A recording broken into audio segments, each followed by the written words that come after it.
اعوذ باللہ من الشیطان الرجیم بسم اللہ الرحمن الرحیم ولا یبدین زینتہن الا ما ظہر منها صدق اللہ العظیم۔ اور اپنی زینت ظاہر نہ کریں الا مگر ما جو ظہر منها اس میں سے ظاہر ہو جائے، مگر زینت میں سے جو ظاہر ہو جائے۔ اب آپ کے سامنے منکرین پردہ کے چند دلائل پیش کیے جاتے ہیں۔ جو لوگ کہتے ہیں کہ ہاتھ اور چہرے کا پردہ جو ہے یہ نہیں ہے، وہ لوگ اس چیز کو دلیل بناتے ہیں کہ اللہ قرآن میں فرماتے ہیں کہ زینت ظاہر نہ کرو، ہاں جو ظاہر ہو جائے۔ اب ہتھیلیاں یا چہرہ یہ ظاہر ہے، اس کو چھپانے کی ضرورت ہی نہیں ہے۔ اور پھر وہ یہ بھی کہتے ہیں کہ ابن عباس رضی اللہ تعالیٰ عنہ کی یہی تفسیر ہے، جبکہ حضرت ابن عباس کی تفسیر اس طرح ہے کہ حضرت عباس اور ابو عبیدہ سے کہ آپ نے فرمایا کہ مومنوں کی عورتوں کو یہ حکم دیا گیا ہے کہ وہ چادروں سے اپنے سر اور چہروں کو ڈھانپ کر رکھیں، مگر ایک آنکھ کھلی رکھ سکتی ہیں تاکہ معلوم ہو سکے کہ وہ آزاد عورتیں ہیں۔ دو آنکھوں کا بھی نہیں کہا گیا، ایک آنکھ جو ہے وہ ظاہر کر کے رکھے تاکہ اس کو راستہ وغیرہ نظر آئے۔ معالم التنزیل تفہیم القرآن کے اندر ہے۔ اسی طرح ایک دوسری روایت ہے جو علی بن ابی طلحہ ابن عباس رضی اللہ تعالیٰ عنہ سے روایت کرتے ہیں۔ حضرت عباس کی تفسیر اس روایت کے اندر بھی اس طرح ہے کہ اللہ تعالیٰ نے مومنوں کی عورتوں کو حکم دیا ہے کہ جب وہ اپنے گھروں سے کسی ضرورت کے تحت نکلیں تو چادروں سے اپنے سروں کے اوپر سے چہروں کو ڈھانپ لیں، صرف ایک آنکھ جو ہے وہ ظاہر رکھیں۔ یہ تفسیر ابن کثیر کے اندر، جامع البیان للطبری کے اندر یہ حضرت ابن عباس کی تفسیر ہے۔ تو یہ بات ظاہر ہے کہ جلباب جو چادروں کا تعلق ہے وہ گھر کے باہر کی دنیا سے ہے، جس کا مطلب یہ ہے کہ سیدنا ابن عباس گھر سے باہر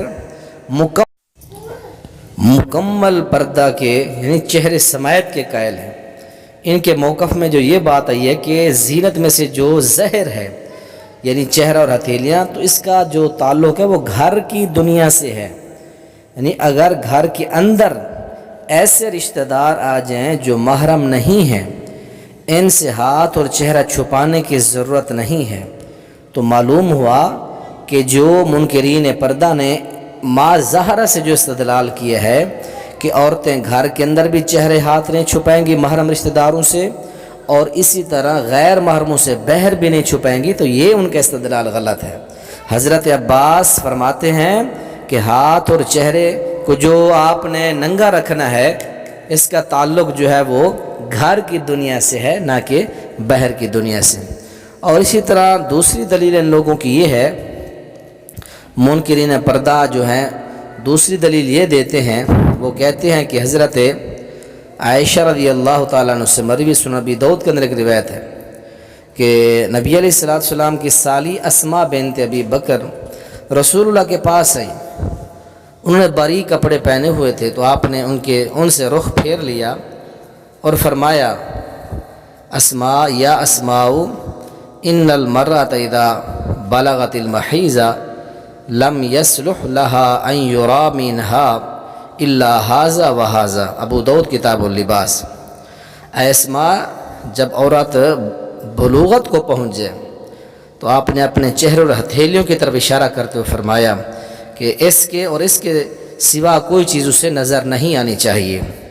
تو اس حدیث سے عورت کا غیر محرم کے سامنے چہرہ اور ہتھیلیاں ظاہر کرنا جائز ثابت ہوا۔ یہ منکرین حدیث دلیل دیتے ہیں۔ یاد رکھیں، یہ روایت جو ابو داؤد کے اندر ہے یہ روایت صحیح نہیں ہے، اس میں انقطاع ہے۔ خود امام ابو داؤد نے فرمایا ہے کہ خالد بن دریک نے حضرت عائشہ سے نہیں سنا۔ نمبر 2، اس روایت کے اندر سعید بن بشیر ایک ضعیف راوی ہے۔ نمبر 3، اس میں ولید کی تدلیس ہے۔ تو یہ 3 باتیں ہیں اس روایت کے ضعف کی کہ یہ روایت ضعیف ہے۔ اور پچھلا جو استدلال تھا ما ظاہرہ سے، اس سے مراد گھر کی اندر کی دنیا سے ہے کہ گھر کے اندر اگر یہ محرم رشتہ دار آ جائیں ان سے ہاتھ چہرہ چھپانے کی آپ کو ضرورت نہیں ہے۔ اور یہ دوسری دلیل جو تھی منکرین پردہ کی، یہ روایت 3 وجوہات سے ضعیف ہے، وہ 3 وجوہات میں نے آپ کے سامنے ذکر کر دیں۔ اب منکرین حدیث کی تیسری روایت دلیل وہ صحیح بخاری میں حضرت عبداللہ بن عباس سے مروی ہے کہ فضل بن عباس سواری پر رسول اللہ کے پیچھے سوار تھے، تو خثعم قبیلے کی ایک عورت آئی تو حضرت فضل اس کی طرف دیکھنے لگے اور وہ حضرت فضل کی طرف دیکھنے لگی، تو رسول اللہ نے فضل کا منہ پکڑ کر دوسری طرف پھیر دیا۔ یہ بخاری کتاب الحج کے اندر ہے۔ تو کہتے ہیں کہ اس حدیث سے معلوم ہوا کہ اس عورت نے رسول اللہ کی موجودگی میں پردہ نہیں کیا۔ اگر پردہ ضروری ہوتا تو رسول اللہ اسے پردے کا حکم دیتے۔ تو اس کا جواب اب سنیے۔ جواب اس کا یہ ہے، اس میں یہ ذکر ہی نہیں ہے کہ وہ عورت بے پردہ تھی، اس میں کوئی ہمیں اشارتاً کنایتاً صراحتاً کوئی بات نہیں ملتی کہ وہ عورت بے پردہ تھی۔ اگر فرض کیا جائے وہ بے پردہ تھی تو اس میں یہ ذکر نہیں کہ رسول اللہ نے اسے پردے کا حکم نہیں دیا۔ پردے کا حکم جب اس سے پہلے آیات اور احادیث کے ذریعے امت تک پہنچ چکا تھا، تو اگر کسی موقع پر رسول اللہ صلی اللہ علیہ وسلم سے اس کی تاکید نقل نہ بھی ہوئی تو کوئی فرق اس سے واقع نہیں ہوتا۔ تو یاد رکھیں یہ منکرین حدیث پردہ کی یہ 3 دلیلیں ہیں۔ وہ کہتے ہیں کہ ان کی بنیاد پر خواتین اگر چہرے کا پردہ نہ بھی کریں تو جائز ہے۔ یاد رکھیں یہ دوسرا پارٹ ہے۔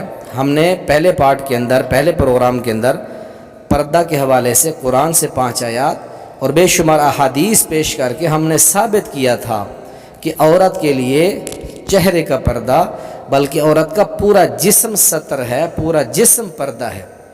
تو وہ سارے دلائل ہم نے پہلے پروگرام میں بیان کر دیے تھے۔ یہ منکرین پردہ کے 3 دلائل تھے جو آپ کے سامنے ذکر کر دیے گئے ہیں۔ اللہ ہمیں اپنی خواتین کو پردہ کروانے کی تو جو ہے تلقین کرنے کی اللہ ہمیں توفیق نصیب فرمائے، اور بے پردگی سے اللہ ہماری بچیوں کو، ہماری خواتین کو محفوظ فرمائے۔ السلام علیکم ورحمۃ اللہ۔